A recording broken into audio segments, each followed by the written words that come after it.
What's up, everybody? Welcome to the Gridiron segment here at House Call Sports. I'm Sammy HT. That right next to me is Justin. Right down there is the infamous Rob. Today, we will be discussing the AFC South and the rookie QBs that are starting, as well as some that are going to be backups. We welcome you today. And before we get started with this video, a quick word from Vivid Seats. Vivid Seats is the most trustworthy and easy to navigate ticketing website. They have reliable and rewarding tickets and a 100% buyer's guarantee, which means your transaction will be safe and secure. You will get full service customer care and be compensated for any canceled events.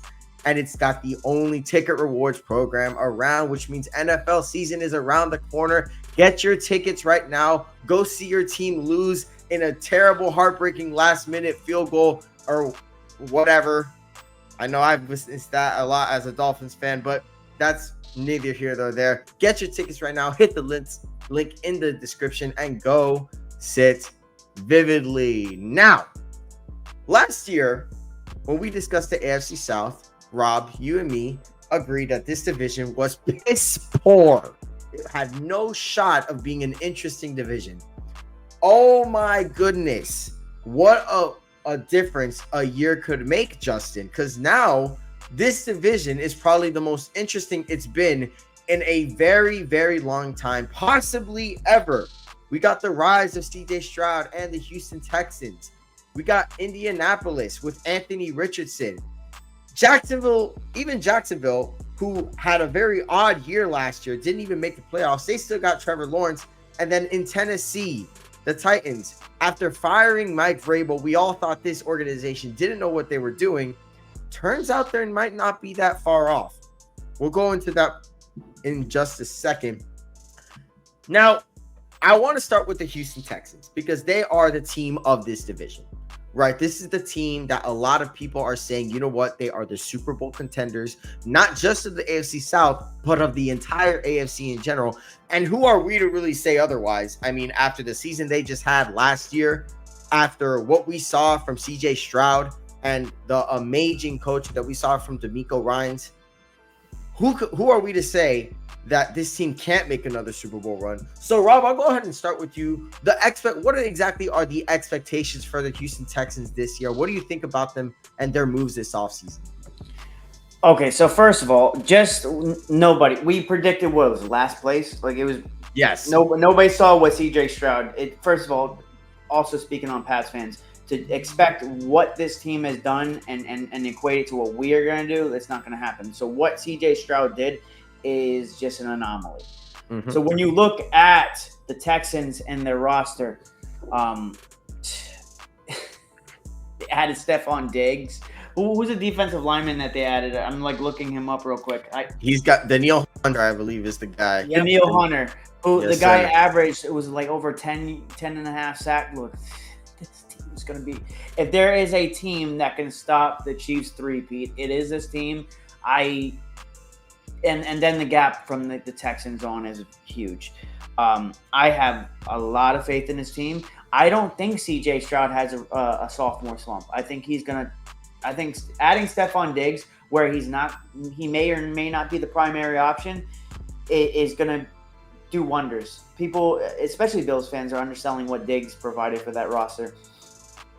If at anything, I know he's depreciated in value in terms of he's getting older. What he did for the rest of the Bills roster in terms of taking away targets will just make Nico Collins and whoever else, John Mechie, and whoever else is on that roster just exponentially better. This team is going to be scary. Right, and that's not even to mention, I'm glad you mentioned Stephon Diggs, Rob, because this wide receiving core that's on this Texans team, it might be the deepest wide receiving core in the entire NFL, Justin. So can you go ahead and get into that? This wide receiving core is actually stacked to the point. I didn't even mention Tank Dell. That's what I'm saying. So they had to cut Noah Brown today. And Noah Brown, it's not like this guy is a slouch. He had a pretty damn good year last year. He is cut. And now we're looking at a wide receiving core that's probably not going to miss a step. So, Justin, I want you to go ahead and break that down for us, this wide receiving core and this team in general. Well, here's the thing. When it comes to the wide receiving core, they have a trio that not only provides you with speed in terms of Tank Dell, route running ability in terms of both Tank Dell, Stephon Diggs, and Nico Collins. But they have this ability to, when they have the ball in their hands, they just make magic happen after the catch. So you're going to see a lot of 3 receiver sets from this offense. You're going to see them spread the ball out, and you're going to see CJ Stroud do what CJ Stroud does best. I'm going to give it to my playmakers in space and watch them go to work. So I have no doubt in my mind that that offense is going to be explosive in the pass game. I just don't buy the hype that's going on with them, because I feel like the media is basically trying to put them, they're immediately AFC championship contenders. I'm not saying that they're not, but I'm also saying the team is not perfect, because that offensive line outside of Laramie Tunsil can be exposed. And if you get a good enough pass rush on that right side and you have to get CJ Stroud to go up in the pocket, then that's where things can start to get a little shaky. So I'm not saying that they're not going to be one of the top teams in the AFC. I'm pretty sure they are going to win the division. They're going to make it to the divisional round. But outside of that, the AFC teams are stacked, the ones that typically make the playoffs. So the road after that may be a bit harder for Houston. And I know you may say the offensive line may be shaky outside of Laramie Tunsil. I will say this. You're going to have to play man against them, which means your linebackers can't cheat up. You're not going to be able to play closer to the line of scrimmage, which is going to be less. I mean, the offensive line is going to look better. So then with that being said, and with who they have at wide receiver, you're going to have to pick your poison. And here's another thing people are not taking into consideration. If Dameon Pierce can return to rookie version of Dameon Pierce, 900 yards Dameon Pierce, this team can be really dangerous. I get what you're saying. Like, we've just seen a flash in the pan. Usually what happens when you have a team that just comes out of nowhere. Now there's tape on CJ Stroud. But it's all remained to be seen. Right, and I completely agree. Usually a second-year QB, when you realize a QB is good, it's usually not exactly sunshine and rainbows the very next year. However, in CJ Stroud's case, I don't think it's really going to happen this year. And the reason for that is because the team did get better. It got way better. And adding Stephon Diggs is one thing, but adding Danielle Hunter on that right side, opposite of Will Anderson, who Will Anderson had a pretty solid year last year. Look, say what you want.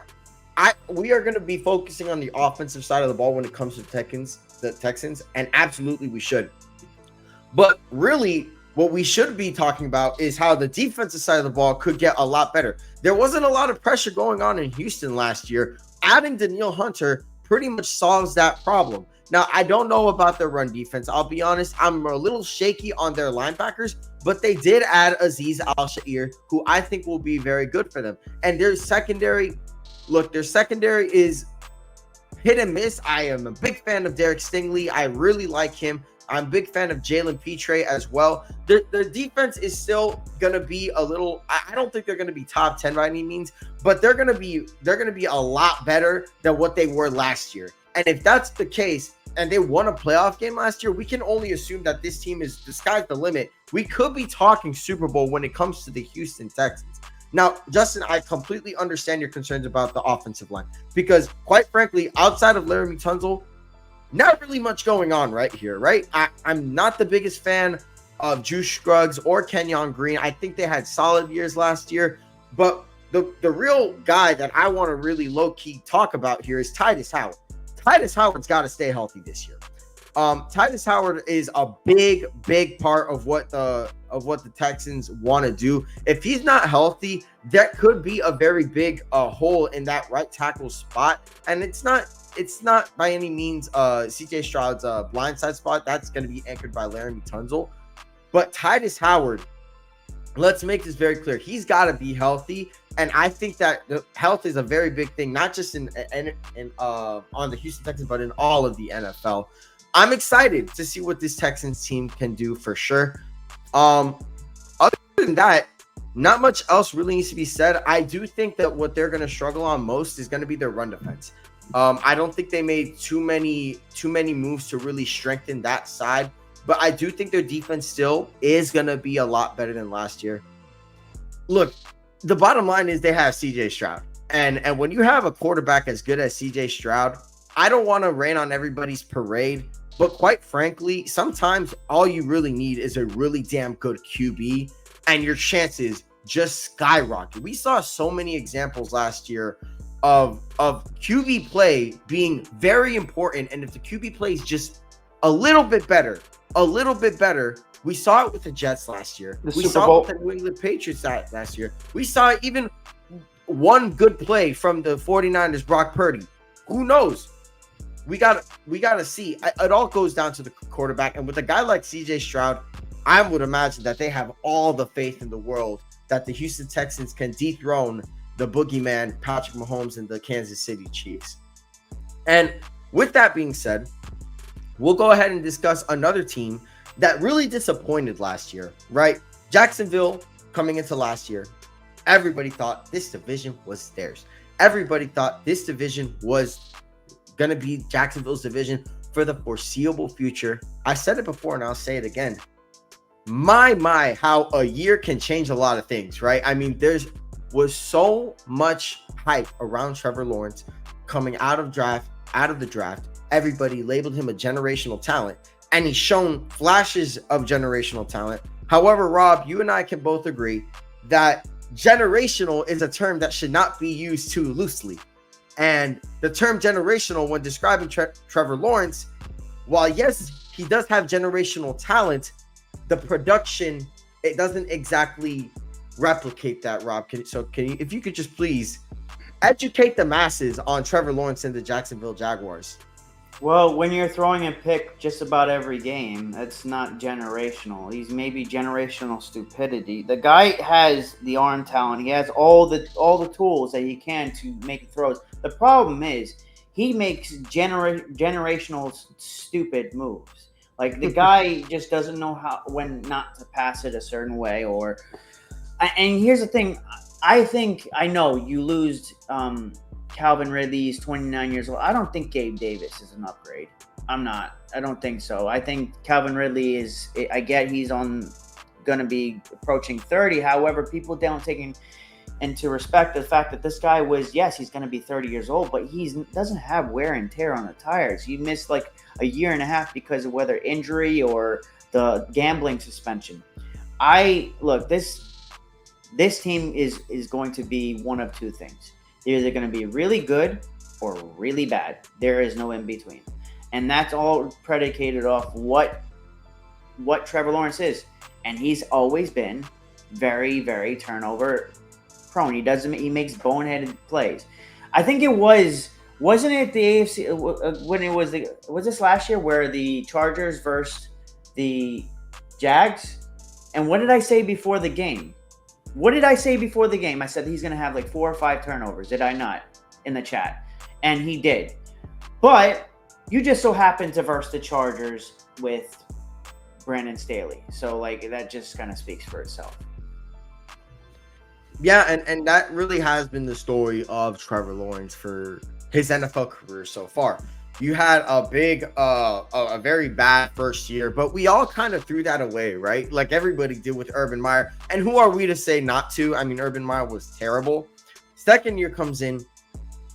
He's okay to start the year. And then in the back half of the year, that's when everybody started becoming believers, right, Rob? Everybody started to hop on the Trevor Lawrence train, me included. And I'm not hopping off the Trevor Lawrence train at all. However, I am off the generational train because generational is a term that should not be used just to be used. Okay, that it's a really loose term that you can't just throw at anybody, right? And Trevor Lawrence, yes, he was a generational prospect, but is he a generational player? So far in the NFL is not. I think there's only 3 in the NFL right now: Lamar Jackson, Patrick Mahomes, Josh Allen. That's it. Yeah, and that's really it. And that's because the production matches the talent. Right.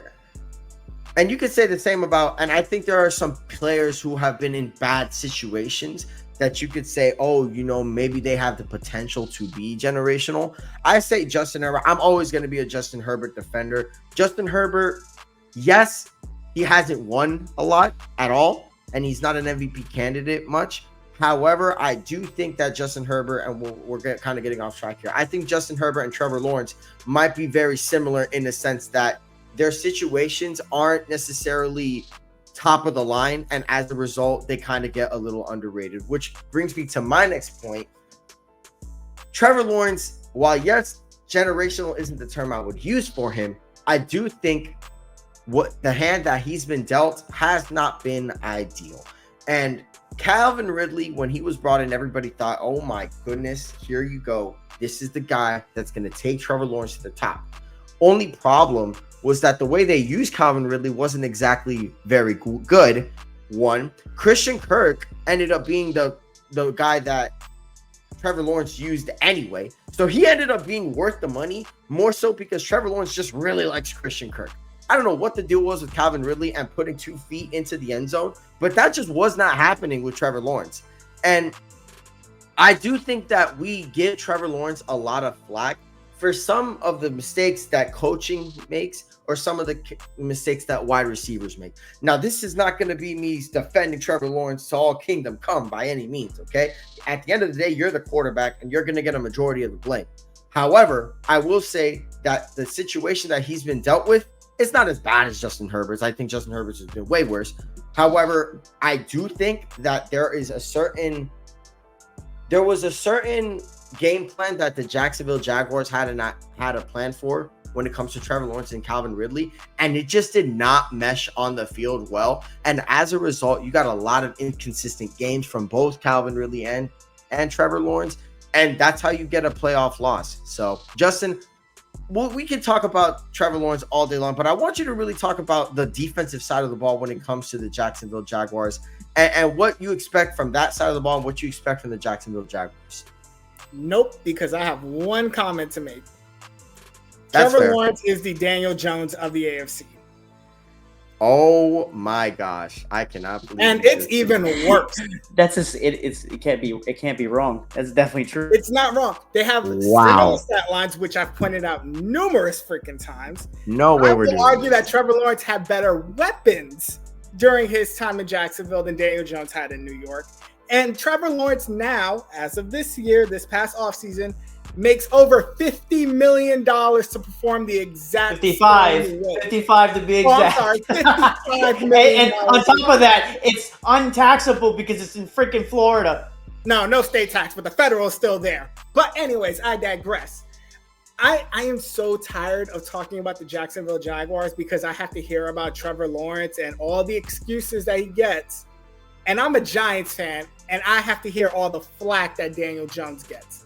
And while it is deserved on Daniel Jones's side, I need to see that exact same flack for Trevor Lawrence. Now you got paid, and you got paid a lot.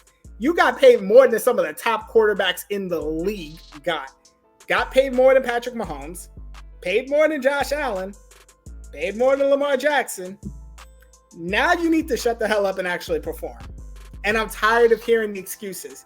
Oh, he doesn't have weapons, or there's mistakes with his weapons. He's got Travis Etienne, he's got Christian Kirk, he's got Gabe Davis, he has Brian Thomas Jr., and he has Evan Ingram. Evan Ingram is another person that pisses me off because where was all of this when he was in New York? So that's another problem. I will stick to what I said. Trevor Lawrence is the Daniel Jones of the AFC, and the problem is because he was such a generational prospect since his time in high school.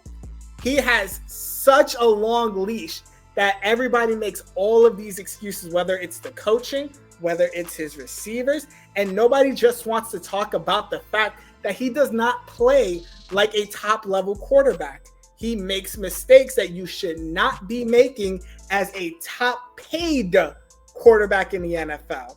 Yes, him and Daniel Jones got the exact same record when it comes to playoffs. Daniel Jones didn't throw 4 picks in his playoff game, but I digress on that. You want to talk about the defense? Aside from the front 7, that back half of the defense, nothing would scare me here. The front 7, that would scare me a little. Josh Allen, phenomenal pass rusher. Eric Armstead, I've seen him from his time in the 49ers. That dude scares me on the inside. Trayvon Walker, while not playing up to his high caliber first round status, is a serviceable pass rusher.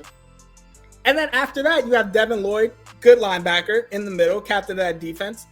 But what the heck is this? Chad Muma, Tyson Campbell, Andre Sisco, Darnell Savage, a little bit from his time with the Packers, scared me a bit. And Ronald Darby, who I haven't heard from Ronald Darby in the last 5 years. That defense is not going to scare anybody in the AFC South. Definitely won't scare the Houston Texans that we just finished talking about. So I really do think that the Jaguars flop this season, and that's what I'm going to call it. All right, so yes, I was pissed off. Yeah, I could tell. So I gotta say, the fact that you made the comparison to Daniel Jones kind of baffled me, and I'll be very blunt about it. I think it's a very ridiculous comparison. I think it is. I think there's literally a stat line. I think I extended it to absolutely. We could compare stats. We could compare stats like all the time, right? We could absolutely. Here's the problem, and here's the major problem with your entire argument. The eye test, the eyes don't lie, Chico. And when I watch Trevor Lawrence play, and you see what happens with Trevor Lawrence, there are plays that he has to make that he really shouldn't have to make. There are difficult throws that he has to make that he makes the throws, and the wide receiver don't come up with it. Now, are these excuses for Trevor Lawrence? You're damn right they're excuses for Trevor Lawrence. But these are you're such a generational guy. Can I ask an impromptu question? But my problem is you're comparing it to Daniel Jones. Daniel Jones is in year 1, 2, 3, 4. Okay, he's in year. He's in year 6. I'm sorry, year 6. Forgive me. In year 6, and he still can't bring it together. At the very least, when I watch Trevor Lawrence play, I know that this man can go. I know it. With Dan Jones, from the very moment, they have been buying into this guy for the longest time, and his most productive season was with Brian 2022, 15 touchdowns. Yes, 15 touchdowns and 5 interceptions. That's his most productive season. You mean all of this hype about Trevor freaking Lawrence, and for what? He's getting. What do you mean for what? $15 million more, and yet we're still gonna keep making excuses for him? No, time out. Hold on. This is where you lose me. Because Daniel Jones had been terrible. He had a half good year. This man got paid $40 million. And he's got paid $55 million. Trevor Lawrence. Yes, Trevor Lawrence hasn't been exactly what we panned out to be. He is still a good to great quarterback. Daniel Jones has not been that. Daniel Jones has not been that at all by any stretch of the imagination. Has to work with. I have to say he doesn't have what Trevor Lawrence has to work. I have to ask you an impromptu question. Would you take Trevor Lawrence over the top 3 quarterback if you had to start a franchise right now? Would you take Trevor Lawrence over the top 3 quarterbacks in this draft class? No. In the 20 in this draft class? This year's draft class. You're going big. As a prospect? As a prospect or as no, a player? No. I'm saying right now, currently, if you had to start with you having Trevor Lawrence now over the 3 quarterbacks you have, I'm talking about Drake May, Caleb Williams, or Jaden Daniels. Would you take Trevor Lawrence above either one of those 3? I would take him over probably Jaden Daniels. I would definitely, with Drake May, I see the talent with him for sure. I would take Trevor Lawrence because I know Trevor Lawrence. I've seen Trevor Lawrence perform at a very, very high level. I've seen it. Drake May, I haven't. And Drake May, I got to see it first. I got to see it in the regular season. That question is so skewed because we could easily, like CJ Stroud coming into last year, no one thought he'd be at the end of the season a top 10 quarterback by any means. But now it's like a foregone conclusion. With Jaden Daniels, with Drake May, and Caleb Williams, we still got to see. Like, there are still things that we got. Like, there are situations that I want to see Drake May get into. By the way, you mentioned those 4 interceptions, right? Right, Justin, you mentioned that. Tell me what happened in that 3rd and 4th quarter. Yeah, Tell me for what some happened after reason, the fourth quarter. somehow, because the Chargers are the Chargers. For some came reason, no. You give credit where credit is due. It takes two to tango. It takes some extreme The luck Chargers are the comeback to we happen, saw that the and it takes entire a regular great season, quarterback they for choke that. at the end. Hey, it's okay. Hey, it's okay. It's okay. It's okay. Look, a part of every single comeback in NFL history, you need a little bit of luck, and you still need greatness. And guess what? You got both of that with that comeback. But I digress. Look. So Justin, you answer the question. Would you take Trevor Lawrence over any of those three quarterbacks? The only one I'll probably take Trevor Lawrence over is Jaden Daniels, and it's because I don't trust Jaden Daniels' durability. He takes one good hit in the NFL. I'm scared for his health. But based off talent and talent in the throws these kids have made so far, Trevor Lawrence can make all the throws that Drake May can make. Let's make that very, very clear. I don't know about that. He can make all the throws that Drake May can make. He'll make a throw, but to the opposite team. Okay, yeah, that's a very funny joke. Look, honest to God, I think if we're going based on disrespect is a talent, little loud. I'll go 4 because I'll also take Michael Penix over Trevor Lawrence right now. You don't even believe that. Justin. Please give me a break. I Look, don't know about that. I don't know about that. This is I think what this is the case of is when you see Daniel Jones, right? And you see what he's done for your franchise. You see the things that he's done, and you look across and you just get PTSD, and you look at the stats and only the stats, and you're like, oh man, I sense it coming. No. Trevor Lawrence is a different story. Everything from the stats to the same blank stare whenever he throws a pick. Look. Trevor Lawrence, the stats don't show the entire story. That's what I'm trying to say. You can't just look at the stats and compare them to Daniel Jones because the stats might be a little similar for sure. Cool. That doesn't mean that's it. The context matters. Okay. The context does indeed matter. So confirmed. I would love. Sammy is a Trevor Lawrence supporter. Okay. I'm not a Trevor Lawrence supporter. I don't even like Trevor Lawrence like that. Important stat line.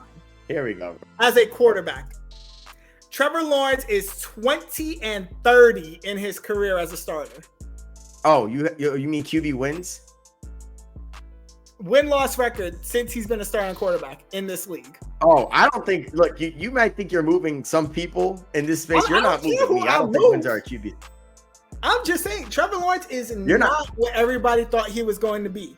He's a serviceable. Oh, I agree. At this point, I agree. No. He's not serviceable. That's where I disagree. He's not serviceable. Serviceable is like, who is a serviceable? Serviceable is Gardner Minshew.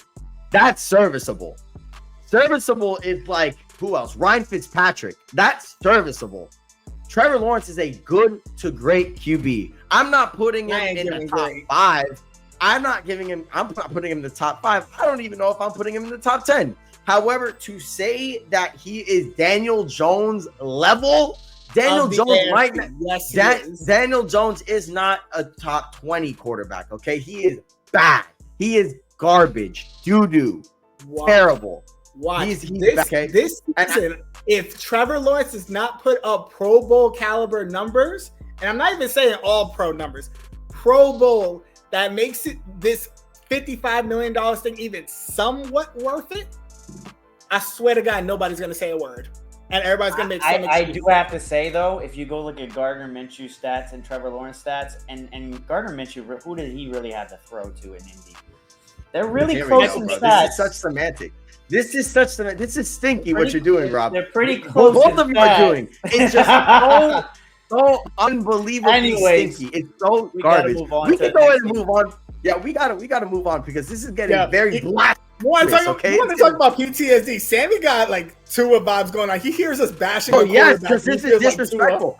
This is disrespectful. I'm very passionate about disrespectful things. Comparing Daniel Jones to Trevor Lawrence is so unbelievably disrespectful to Trevor Lawrence. It's absolutely insane. But we'll go ahead and move on to a lighter topic. The Indianapolis Colts.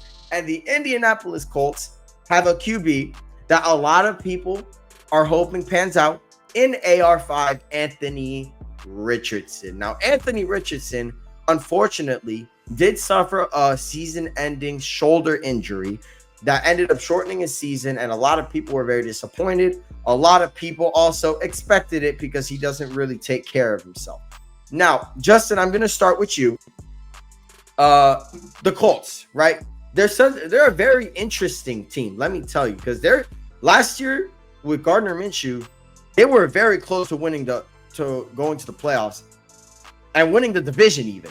What are your expectations for the Colts, and what do you think and what do you think they need to do to really win this division this year? The one thing that they really need to do is to teach Anthony Richardson that, yes, you are a big-bodied quarterback within the likes of Cam Newton.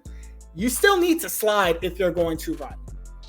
And it's because this Colts team will go as far as their quarterback play will allow them to go. I think if we're going based on their talent right now, I think they are a team that can compete for a wild card spot because they did it with Gardner Minshew as their quarterback. And I feel like, knock on wood, if anything happens to Anthony Richardson, they don't fall off too much because a certain quarterback that led Cleveland last year in Joe Flacco is backing him up. Best case scenario, they are a wild card team, but there are red flags because apparently during these training camps where teams are doing joint practices, people weren't too fond of Anthony Richardson, whether he was not throwing the ball at all or very inaccurate with his passes. So this is a real strong year to see like what kind of quarterback do the Colts have, because I think he is a highlight waiting to happen. But when it comes to the quarterback position, you need more than highlight plays in order to win in this league. Right, and Anthony Richardson definitely gives off a Cam Newton vibe. The way he carries himself, the way he runs the football with no fear whatsoever. I mean, I just see Cam Newton all over him. But, you know, part of being Cam Newton is the injuries. And the injuries did end up ruining Cam's career and turning it from a surefire Hall of Fame career to one of those years where it's like, well, he was really good for like 3 years and then he kind of dipped type career. And that you don't want to see from AR5. But I do want to discuss something else as well from the Indianapolis Colts, and that's their wide receiving core and their weapons room in general. Last year, the Colts had to deal with Michael Pittman and Alec Pierce. They go from Michael Pittman and Alec Pierce. They now have a rookie wide receiver in Adonai Mitchell, who a lot of people are very fond of. They also have Josh Downs, who a lot of people are also very fond of. This weapons room has a lot of potential, and a lot of wide receiving cores have a lot of potential in the NFL. But this one in particular, in Adonai Mitchell and Michael Pittman, it could end up being a very nice, young, fun wide receiving core to really work with. So, Rob, I'll go to you next. What do you think of this weapons room that Anthony Richardson has to work with? These kids are studs. This is just about like everybody that is in Pats Nation know how high I was on Adonai Mitchell. And the only reason why he even slid is because he came off as coarse. And the reason why he came off as coarse and people didn't really I don't feel like people did enough research into this. He's a diabetic. So that means if he doesn't get his daily dose of whatever he needs to do so to keep him kind of leveled, he'll come on, maybe he'll have bad days. Here's the thing. You're at the NFL level where their nutrition is monitored on a 24-hour level. He's never going to have bad days unless he just completely just doesn't eat. And this kid's going to be special. Very special. And then when you look at the rest of the roster, Josh Downs, now he has a guy that's going to take targets away from him. This wide receiver core has potential to be top 10, close, maybe top 7. And it's just really all predicated off of what Anthony Richardson, his health and everything, where he makes the right moves when in terms of like his decision making, because his decision making is very spotty, hit or miss. He has probably one of the quickest releases and the most weirdest releases I've ever seen. He looks like he doesn't puts much effort into a throw, but then it goes like 90 miles an hour. Right. And I don't know if you guys have seen his throwing motion. It's fucking weird. And yet it just, the ball comes out so quickly. the only one I could actually say in the NFL that I could think off the top of my head that could probably have not a quicker, but a stronger arm is probably the ones on the Patriots roster, and Joe Milton. This kid's, it's really just all predicated on what he can do. And Shane Steichen, I think I have a lot of faith in him as a head coach. I think no matter what happens, I think you have, like we've seen what Joe Flacco did with the Browns. He's a very serviceable backup that if Anthony Richardson goes down, it's just play calling and play decisions. I think they'll be fine nonetheless. But it's all predicated off of him. Right, and that's very important. It really all does come down to AR5's health, right? And that was something going into last year we were talking about and was like, hey, man, if he doesn't slide, if he doesn't pull through, if he doesn't this, if he doesn't that, well, then what's going to happen? And what we saw. Exactly. So if we were going to be proven right this year, what makes I know there are a lot of skeptics, and we saw it even in preseason, the good and the bad from AR5. He's he does love to rip it. Let me tell you, at times he can become a little turnover prone. He fumbled last game. He also threw a very bad pick six. I mean, there are things about AR5 that I think that while there is a lot of good, there's also a good amount of bad to be concerned about, on top of the fact that he is a little injury prone. I do want to touch on the defense a little bit, because I do think the defense is very interesting. I think their front seven is up there with one of the best front sevens in the entire league. It's headlined by DeForest Buckner, also Zaire Franklin, who has had a very, very nice year. They drafted Leatu, who I think is a very, very good draft pick. Kwity Paye is also there. They got a good, solid front seven, but it's really the secondary where I get a little skeptical. I'm a big fan of Kenny Moore. He's one of the best nickelbacks in the league.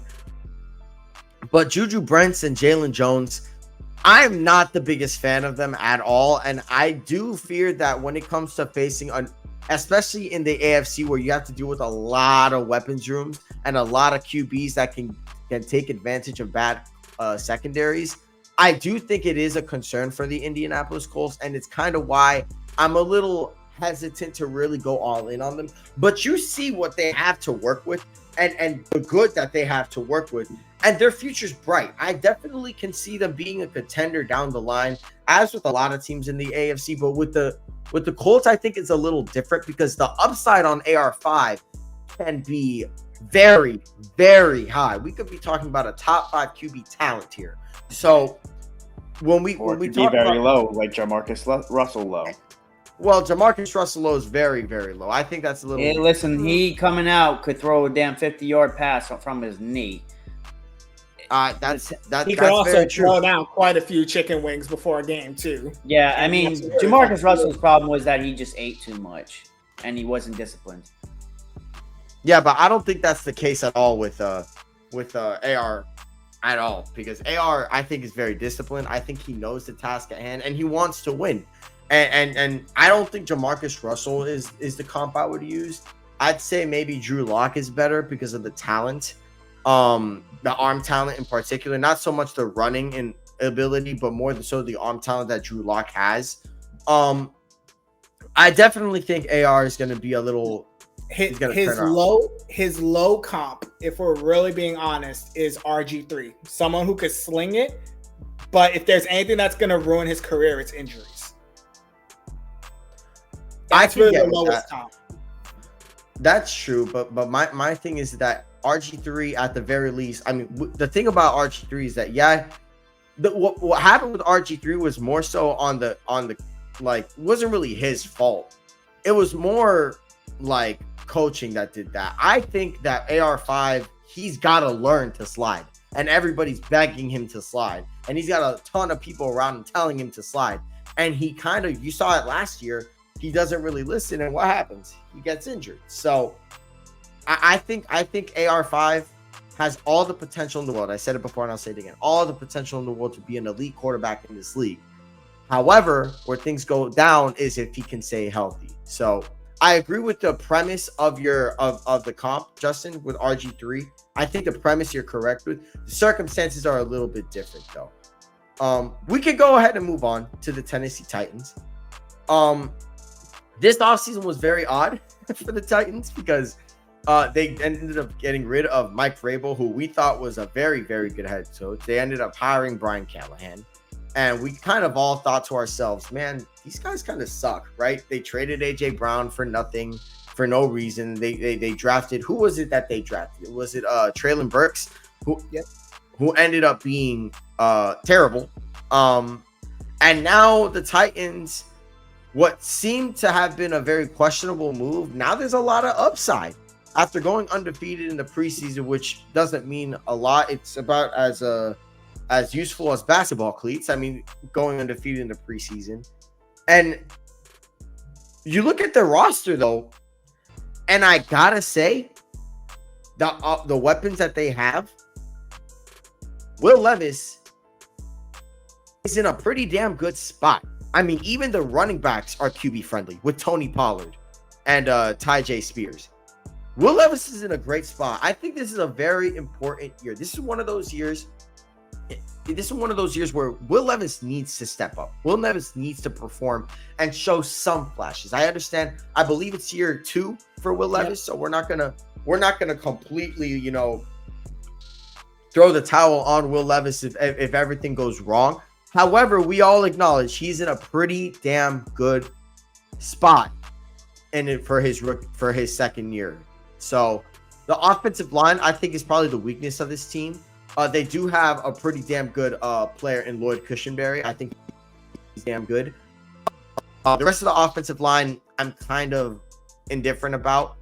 Peter Skoransky, I think, is solid. They did draft J.C. Latham, who's very big, and he definitely has a lot of upside as well. Don't know if I exactly agree with them starting year 1, but they went with it, so we're gonna have to really see.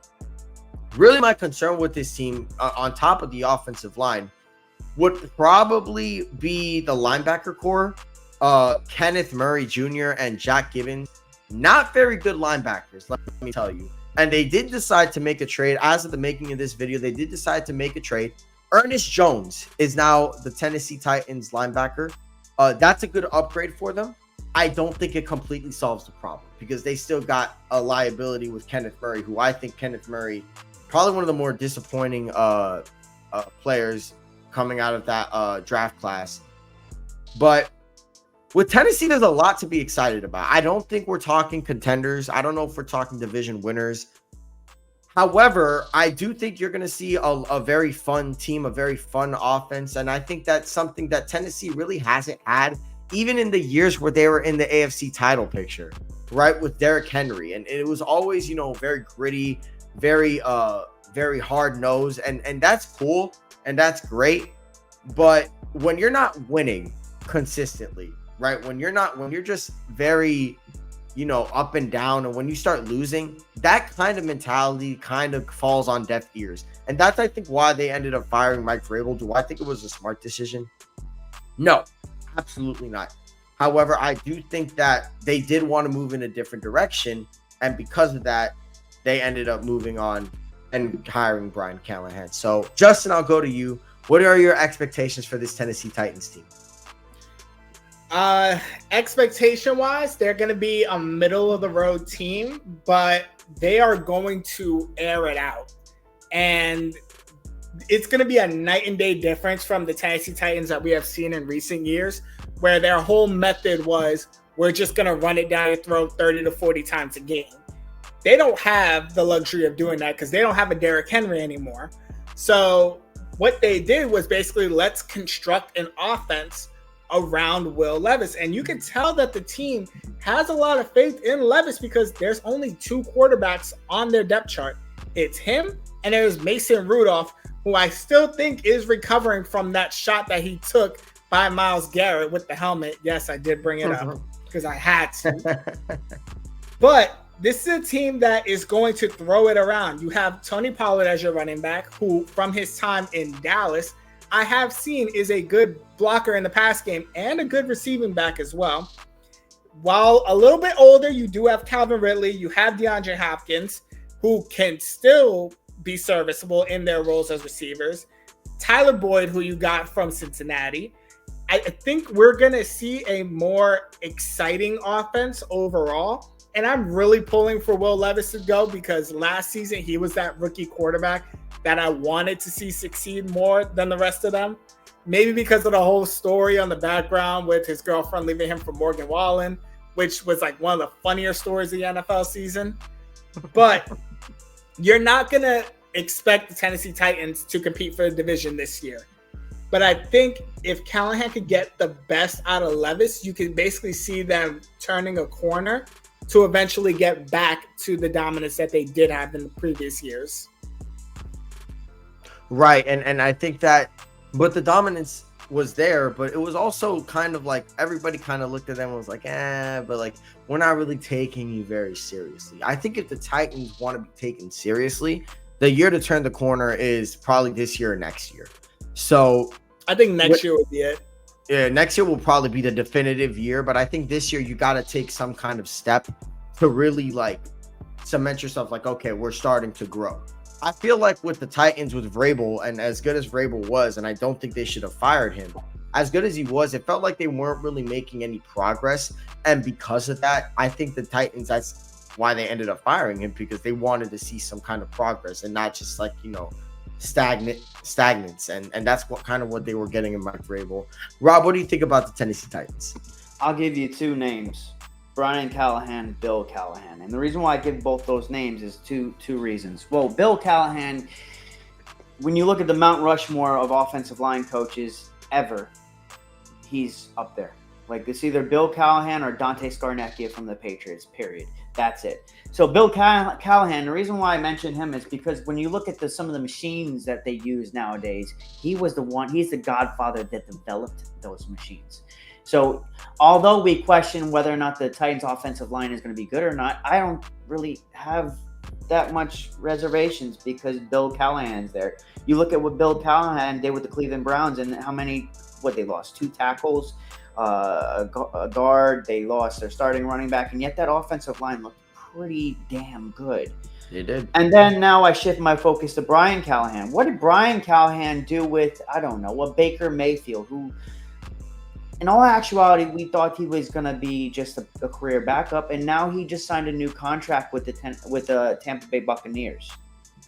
Look, it is really, I'm going to be honest with you, I don't think, and I had a lot of reservations with Brian Callahan, but now that I did my research on him, my reservations only fall with Will Levis and his ability to play quarterback. And my reservations fall on this. He likes to play hero ball quite a bit. Where like he'll launch that fucker. He has no fear at all to launch it. And I don't know where DeAndre Hopkins is at this point in his career because he's not what he was of old. Calvin Ridley, we kind of all know what Calvin Ridley is. They have a lot of guys that are just kind of good but not great. That's really just their wide receiver core, and Will Levis is kind of where I'm like, is this going to help propel them to the next level? Because when you look at the rest of their division, this is going to be a very interesting division. It just all depends on that. Look, we already know that the Titans are going to be that team that when next year's draft calendar rolls around, they're going to be in the market for a receiver.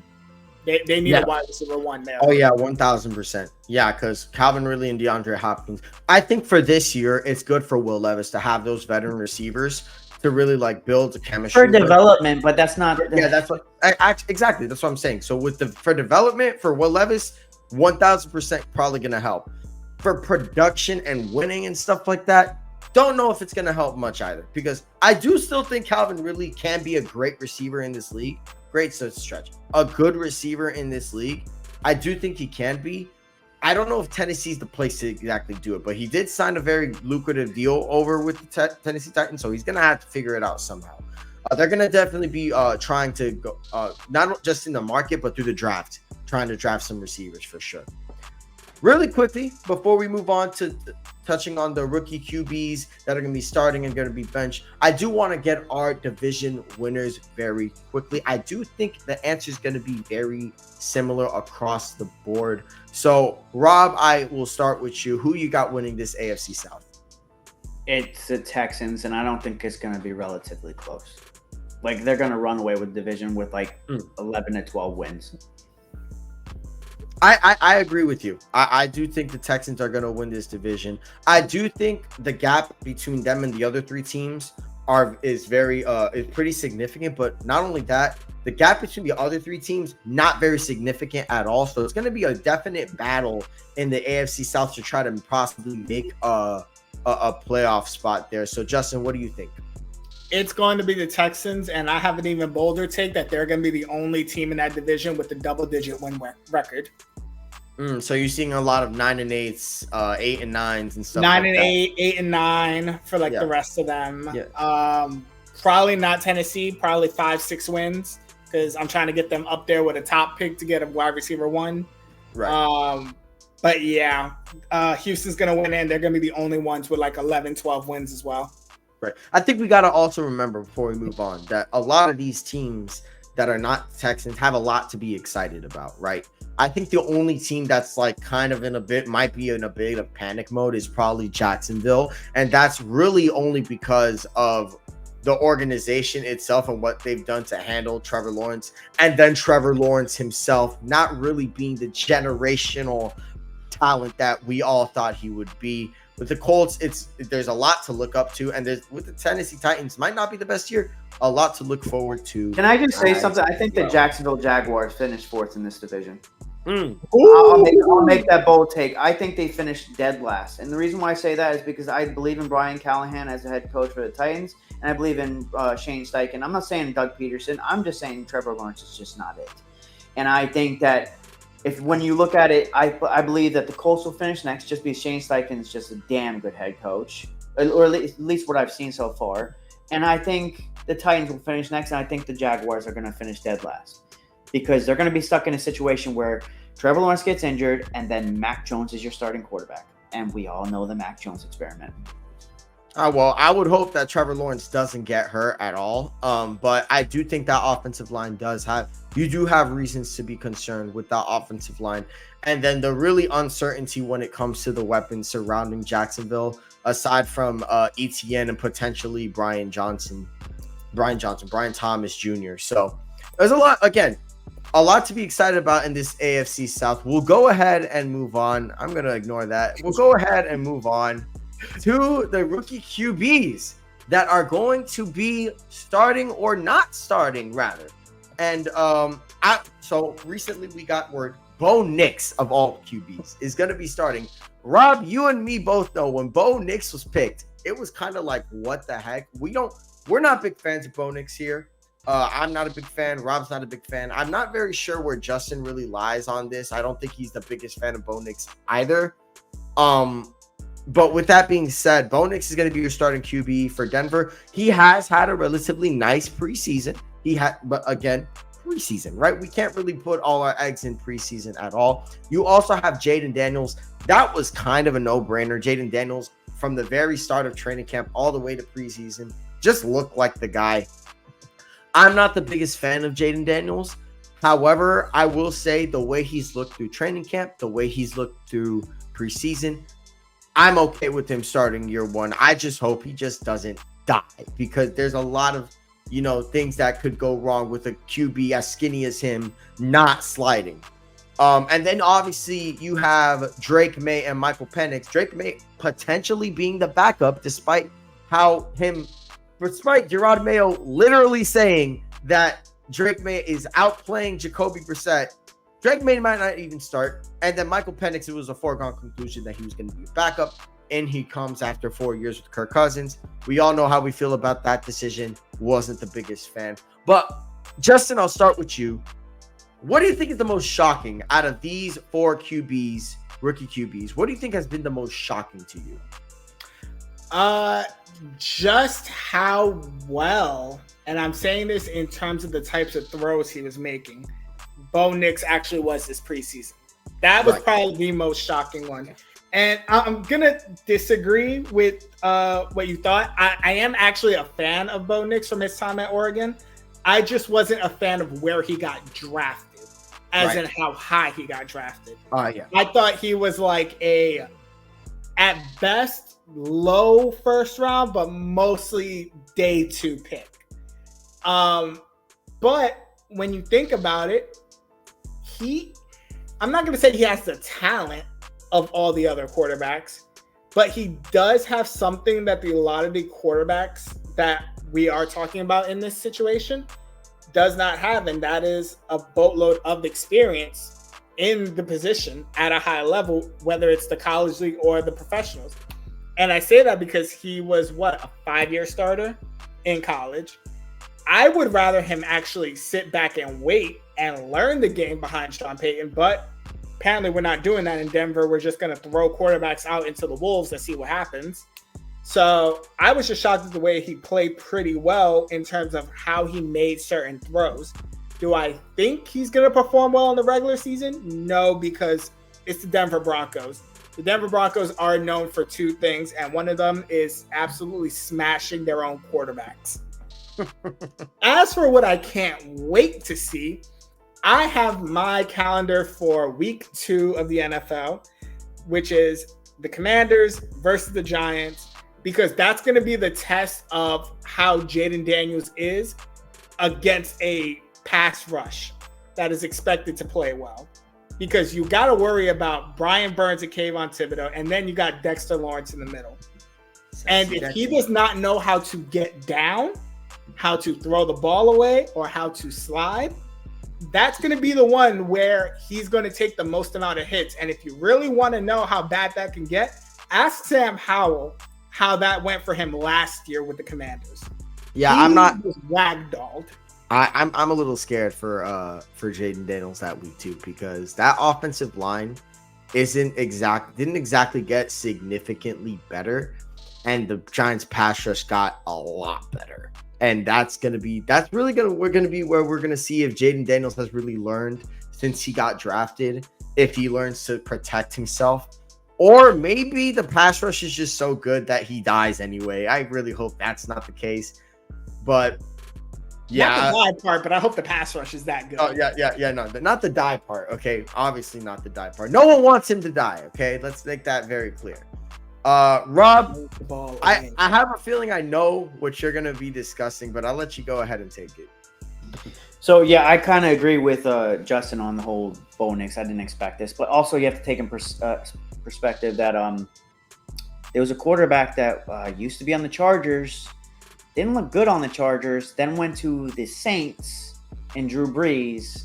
So if there's a quarterback whisperer, Sean Payton is definitely it. So, yeah, me and probably everybody on this panel is not high on Bo Nix, but if there's ever a guy that can actually make this guy look good, it is Sean Payton. It's Sean Payton, yep.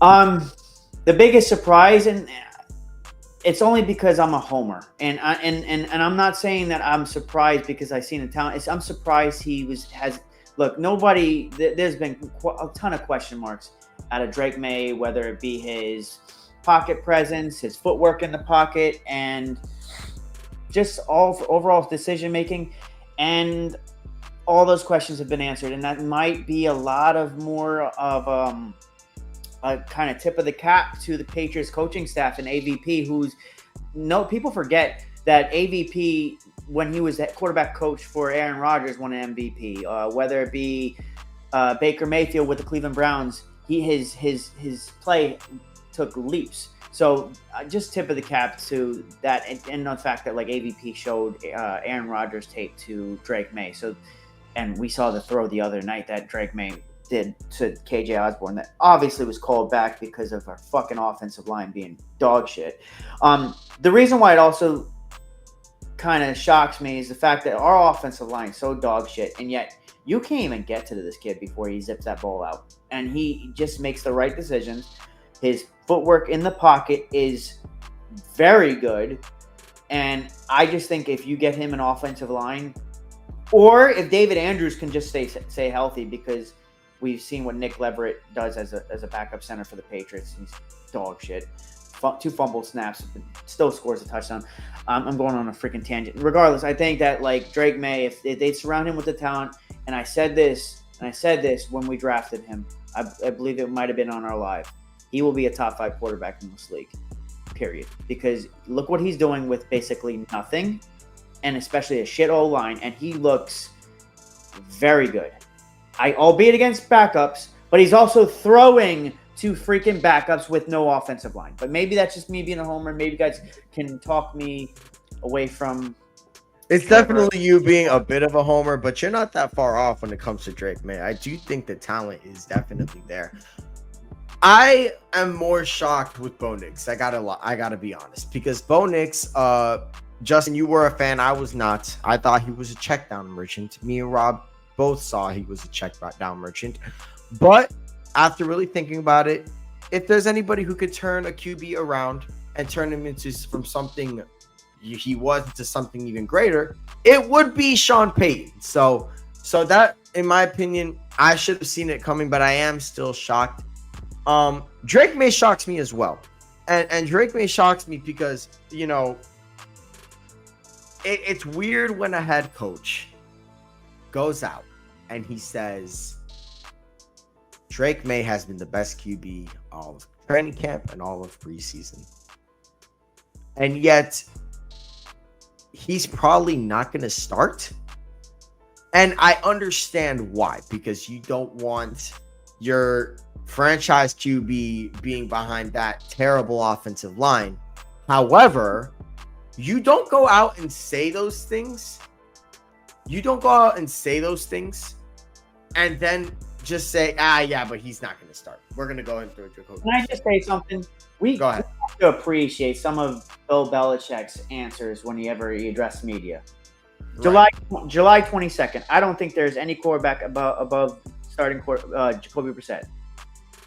August 19th. We don't have a starting quarterback right now. August 22nd. Jacoby right now is our starting quarterback. So and then he says recently, I don't have the exact date. Jacoby Brissett and something along the lines of Drake May being the second best quarterback on the roster. Then says the next day that, Drake May outperformed Jacoby Brissett. Walking contradiction. Yeah, that's the problem. And I don't think anybody likes contradictions. No one likes contradictions. Especially Pat's Nation that know what we got in a Bill Belichick. And I'm not sticking for Bill Belichick. His time was done. But one thing he did is he didn't give the media or fans too much, because that way we're not like, okay, you said this thing. And he's been doing this all off season. Right. We're going to spend cash. But we did not do that. Yeah, that's the problem. And that it's really the issue with the Patriots is that they got to stick with it, right? Just stick to one thing. Don't beat around the bush. And that's really like, if Brissett is our starting quarterback, just say he's our starting quarterback. Don't say one thing and do another. It's just. But I think mostly it's the growing pains of being a head coach. And I would say that I would say that Drake May is a generational talent. Like, you see, not generational. He's a very good around the word generational. Yeah, that's what I. So at what point do we say he's generational though? Oh my gosh! I do that. You see how loosely we use that term? I threw it and I didn't even think about it. That's how loosely we start using it. But let's set a benchmark though. Let's set a benchmark. At what moment do we say he's generational? Any quarterback moving forward, not just my quarterback. Any quarterback moving forward. When do we say that they're generational? Because if we're going based off what his talent is, Justin Herbert, Josh Allen. That's what he's being compared to, which is generation. All right. If we're gonna set benchmarks to what we should be considering generational quarterbacks, then there should be two different standards. You either need to have a rookie year like CJ Stroud, or you need to have a year that Patrick Mahomes is having so far. One of those two I could consider generational. A career. Then nobody's gonna really hit any of those benchmarks. Exactly, because if you're talking about generational, it should be a very rare thing. Yeah, that's what I'm saying. That's why, like, Tom Brady is a generational player, because we've never seen anything like Tom Brady. The way he reads the field, the way he wins, the way he just like Tom Brady's won. The same thing with Peyton Manning. We've never seen the things that Peyton Manning can do. It's insane. The same thing with Patrick Mahomes. The things that Patrick Mahomes can do, it's insane. So Aaron Rodgers is another one. Like there are generational quarterbacks, but I think that's shows you the progression of the NFL, because you got guys like Josh Allen, you got guys like Justin Herbert, who are insane physical talents, right? But they don't have what makes the all-time great QBs generational. Their statistics. I think it's what's between the ears, their mental, too. Right, that's exactly what I'm saying. There's not only just their stats, their brain power as well, and then overall just what they produce. That's generational. I think you're right, Justin. We do throw that term loosely. I think when we're talking about talent, it can be you can kind of throw it when you see the things that, like, for example, Caleb Williams, for example, right? Do you see the talent that Caleb Williams possesses, right? Yes, we've seen it before. Yeah, absolutely. But just because we've seen it before does not make it any less, generational, in my opinion. Wow, my chair just broke a little bit. Hello, I'm just getting into this conversation. But overall, when you see the throws that Caleb Williams makes on the run, cross body, in stride, on the middle of the field, right hand in the breadbasket, that's a generational throw. And those are things, and that's what I'm talking about when I mean generational talent. Now, Drake May is not a generational talent. I kind of just, that word was in my head and I just kind of spewed it out. So I apologize, Justin. I know you got a little heated there, but that's really was in my head. Overall, I think that it's safe to say that when it comes to these QBs, when it comes to Drake May, when it comes to Bo Nix, when it comes to Jaden Daniels and Michael Penix, it's a wait and see, right? It's always going to be a wait and see when it comes to rookie QBs. Now, unless like Bo Nix gets on this field and is like Zach Wilson level bad, or Jaden Daniels is like Zach Wilson level bad, then we can't really like hammer down our opinions on him. We're gonna have to. I will say that Drake May will be the best quarterback in this class, and I think he will be the best quarterback in this class. I think Caleb Williams is going to be very good. I'm really not high on Jaden Daniels, and I think Bo Nix is. It just matters whatever Sean Payton can develop him. So we're going to definitely have to see. I can't wait till the NFL season starts, man. I can't wait to see what these rookie QBs look like. With that being said, we are going to go ahead and head out. Please like, comment, and subscribe to all our social media panels. We will be doing episodes every week on Tuesdays, hopefully. And we will see you guys next time. Peace.